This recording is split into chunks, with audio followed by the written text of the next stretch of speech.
Welcome to Our Girl Relationships. We talk about the problems people face in their day to day lives. Let's start with the video. So, I work at the Luxembourg Museum, and when my niece told me that her school this year is considering the Roots and Leaves Museum as one of the options for a field trip, I decided to volunteer to be a chaperone. I talked to the principal and convinced him that the museum would be a great choice. And as an employee, I'll not only be able to chaperone the kids, but also be in a perfect position to answer any questions they have. When my niece told me they got confirmation about the museum being their field trip destination, I was just as happy as her. I also worked as a mediator between the school and the staff of the museum and helped with all the arrangements necessary for children's safety and to make sure they get both knowledge and fun out of it. So on the day of the trip, we were all going through the museum, and I was happy to see that at least a bunch of kids were actually interested to know about everything that we came across. Of course, the rest of them were busy bickering and recreating memes. I saw my niece, and she was part of the latter group. I tried to grab their attention, but it was futile. Finally, when it was time to rest a little and some refreshments, we handed out the lunch packs we created in advance. All the kids were seated in groups, and I noticed a single girl sitting away from the whole class. I wondered if everything was okay with her and asked the other two chaperones to cover for me a little while I checked on her. When I asked her why she was eating alone, she didn't say anything. I knew teens are frustrating at times, and it's hard for them to open up. So I sat beside her in the hopes that maybe she'd talk if I stayed. We ate in silence while she kept taking peeks at me. She must have decided to trust me because after some time, she finally told me what was going on with her. She said that she doesn't have any friends anymore. She had a friend group, but something happened last week. When I encouraged her to continue, she said that both her and a friend of hers had a crush on the same guy. About a few weeks ago, her friend caught her staring at the guy during gym class and confronted her about her feelings. Of course, it was her friend, so she told her everything. She asked her to keep it a secret, but the girl also liked the same guy. At that time, she didn't know about this. But then a week ago, the girl made fun of her in front of the whole class. She was again staring at the guy when this friend of hers suddenly got out of her chair and went over to the guy. The friend pointed at her in front of the whole class and told the guy that she's been drooling like a dog because she had a crush on you and maybe he should ask her out.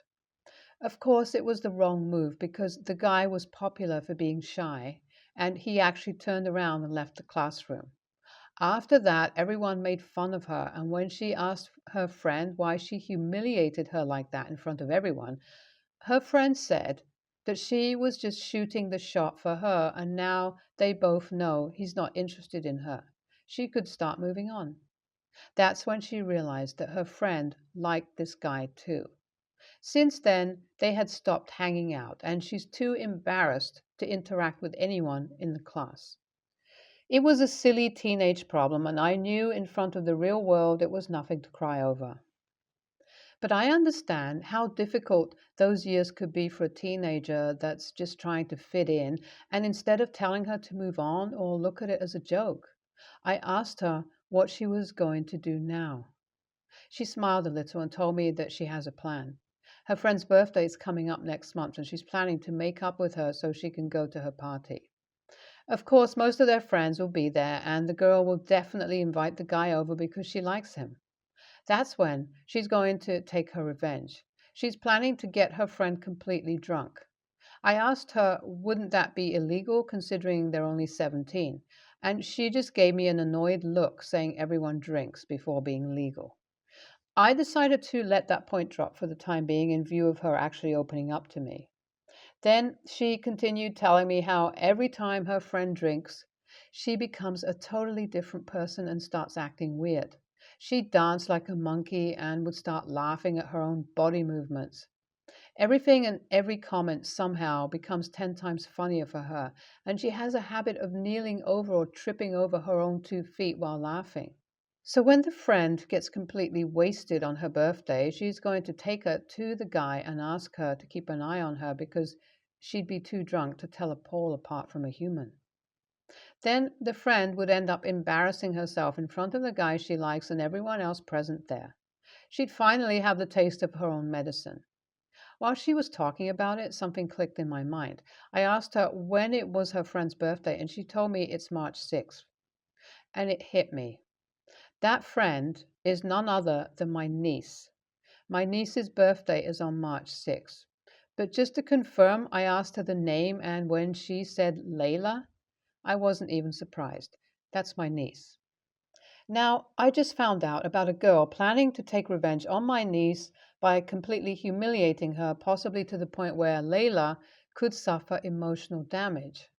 But I didn't want to tell her anything or warn her in advance. I actually wanted to tell the girl good luck because I already knew how big of a POS my niece could be sometimes. She acts all high and mighty and parades around her parents' house talking back to everyone like she's the queen of this world. Of course, she gets a pass for her genuinely bitchy behavior because she's just a child, but I knew she deserved something that would teach her a little humility. So AITA here for rooting for this complete teenager that I talked to for 30 minutes because I hate my niece and her arrogance. Update 1. I know a lot of you are calling me an a-hole in the comments, so I'm going to give you details of some of the things my niece does. One time, on her birthday, the cake couldn't be delivered because the shop that was baking it had a kitchen fire caused by one of their electrical appliances, and they had to cancel all orders. It was very late at night, and even though we tried to get another cake, we couldn't really find one. So we had to substitute it with a pie, and my niece threw a temper tantrum and refused to come out of her room until it was time for her to go out with her friends. And this was when she was 13, so it's not like she was someone without brains. Another time, when her parents had to go out of the state for 2 days, they left her with me. At that time, I was a college student and lived in a very small rental apartment. I rarely had enough funds left to feed myself, and all I had left was some baked beans, salad, and enough money to buy one pizza. When I asked Layla what she wanted to eat from the two things, she said that her parents would never feed her peasant food and insisted that she wanted chicken. Her parents had to leave in an emergency, so they didn't give me any cash for babysitting at that time. I knew they were going to pay me when they came back, but the mere fact that a 13-year-old is refusing to eat pizza was infuriating. I mean, which kid doesn't like that? Now, I don't exactly hate my niece, but she sure as hell needs to learn a little humility, and her parents are never going to teach her that.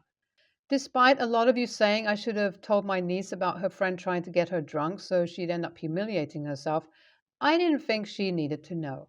If I wanted to prevent the disaster, all I had to do was take away the illegal booze, but I refrained from that. My niece totally deserved what's coming to her, and this was a teaching moment in her life. So her birthday was 2 days ago, and just like her friend planned, she did bring the alcohol. The way Layla's eyes were swollen and red, she must have cried all night. So I guess she ended up humiliating herself. I asked her what happened and why she looked like a complete mess, and instead of telling me about her disastrous party, she snapped at me that a guy should know better than to comment on the girl's appearance. I didn't poke at her again and dropped the subject. After all, I think whatever she went through was enough punishment for her rude behavior. I asked her if she wants to go out with me to grab something to eat in case she needs to hide from anyone, and she gratefully agreed. Of course, food would do that to a person. We went to an arcade and grabbed Chipotle, but she didn't tell me what happened. But nonetheless, I am satisfied after seeing that she has become a little quieter and even said thanks without sounding like a complete ass. So remember my niece and her friend? Well, when I went to my sister's house today, they were hanging out there. I was surprised to see the friend after everything she told me and everything she did to Layla. She also recognized me as the person who chaperoned their field trip, and I told her that Layla is my niece. She was shocked to hear that. She must have remembered our conversation from way back then, and before she could say anything, I asked both of them to help me out with the stuff that's in my car. Layla just said it's beneath her, but her friend gladly helped. When we were outside, she asked me if I had told Layla anything, and I told her that her secrets are safe with me. She started to apologize to me, thinking that I must be angry at her, but I just said that I didn't know at that time who was the girl she was talking about. Thankfully, she didn't remember that she told me the name of her friend. Before she could bring up the topic again, I also told her that I don't want to know whatever happened between her and Layla and that their friendship is something they need to work on, and I don't want to be involved. Then I came back into the house. After that, we didn't talk at all, and she left pretty soon. I hope that this chapter would end here and she's moved on from it all. YTA. Oh my God, you're the kind of person who misguides the teenagers and uses their emotions to manipulate them. You're completely the a-hole. You should have told the girl to stop trying to get back at Layla and accept herself and make genuine friends, but you just left her alone to make more mistakes. YTA, the girl sure is someone who could learn about how to move on and not be mean, but what I can't believe is that you, as an adult, would promote toxicity and bad behavior amongst teens. That's just horrifying, and you don't even deserve to chaperone your own kid, let alone a whole class. I, 27, female, have a younger sister, 20, female. We did not have good parents. They parentified me from the time I was 8 years old, and it only got worse. My parents were emotionally and physically unavailable to both of us most of our lives, and because I was so young and because my sister was so needy for me, it created a toxic relationship between us. She reached a point of selfishness over me. She expected me to have no life of my own. She got mad at me when I got a job after I left school so we could both have better, but because I wouldn't be walking her home from school and there with her in the hours after school. She wanted me all the time. A few times she even faked being sick to keep me from going to work because she wanted me to lose my job. It was not good for either of us. I think at some point around 7 years ago, I stopped loving her. She felt like a burden. I couldn't be what she wanted me to be.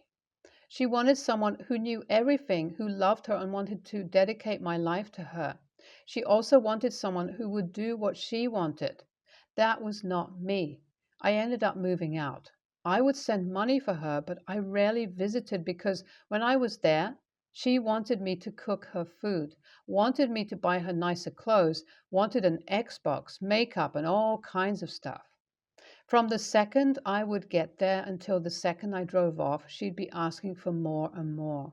She was a kid, and I understand that better now. But honestly, I wasn't in the place to raise a kid. Fast forward to last year. She told me she had gone to college, that our parents had given her the money to go, and how she wanted me to visit her and bring her stuff to fill her dorm room with. I asked her if she was serious. She told me it was my job to make sure she was able to land on her feet. I brought her some stuff, but it wasn't enough. We fought. She wrote me out a list of stuff she wanted. I ignored it. She left the dorm and moved into an apartment with friends. About 2 months ago, they were told they would be kicked out because they were way behind on rent and couldn't promise it would be paid. She called me for help. She asked me to help her pay. She told me she needed me to bail her out. I said no. She called and left several voice messages asking for my help with it, but I didn't give it to her. I didn't want to be on the hook for her. I got a call a week ago saying she was now homeless and it was all my fault. She told me I should have helped. I should not have ignored her calls for help. She called me a bitch and a useless mother. I'm expecting a baby with my husband. I told her I wasn't a mother yet. She told me I became a mother when she was born and I owed her better. I feel bad. I also feel torn. So AITA? NTA, the only eight H's in this situation are your parents. They have allowed your sister to not only rely on you, but become a person who cannot be independent for anything. You were not her mother. Did she not try and at least reach out to your parents first, or has she pretty much given up on them? I feel bad for both of you, and I hope your sister eventually realizes the unfair position you were put in as a kid.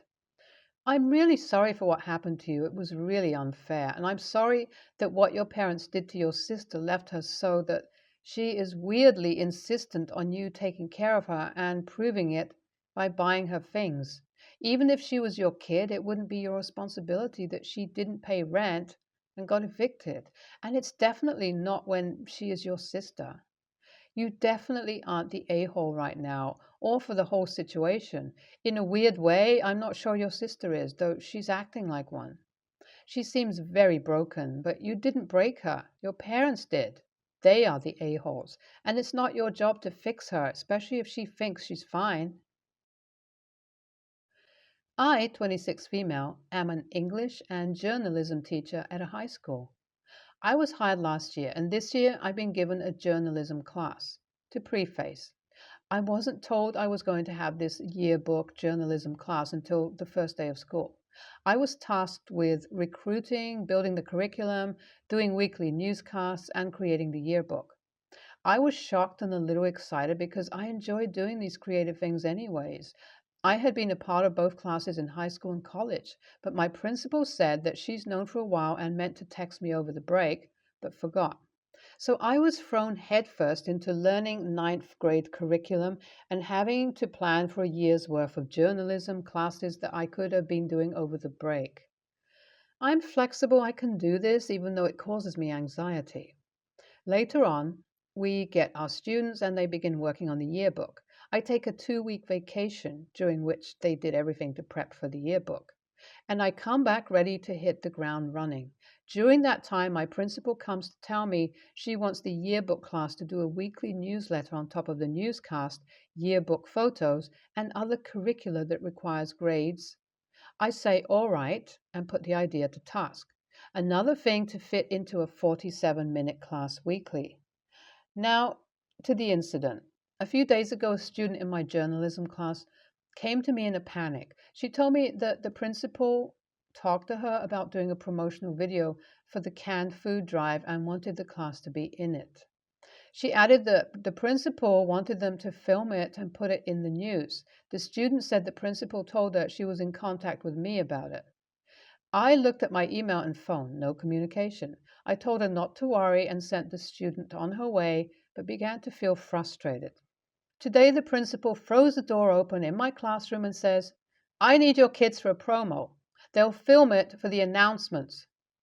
I looked at her and frowned a little. Then she said, I'm going to use your students. I said, no. She said, yes. Then I asked her to step out into the hallway so we could talk about communication and timelines and how I can't do everything last minute. She said, I need you to be flexible, over and over again. Finally, someone called her on the radio. She got huffy and told me that I wasted so much time being inflexible that she would have to find someone else to do it. I said, that's okay. And she stormed off. My kids were glad I said no because they didn't want to do it, but I felt like an a-hole for doing it right then. AITA for putting my foot down like this, or should I have done it differently and need to apologize? NTA. My wife is a teacher. I think you better contact your union rep ASAP so this does not go the wrong direction before you even get the chance to be a great teacher. Good luck. Also, thanks for teaching. It's a tough job. NTA, that principal is unprofessional and shouldn't be in the job if their main concern is using kids as props to make themselves look better. I will be very careful about the way that you treat these people because they get into those jobs because they have the wrong connections. It's situations like this where the mask slips.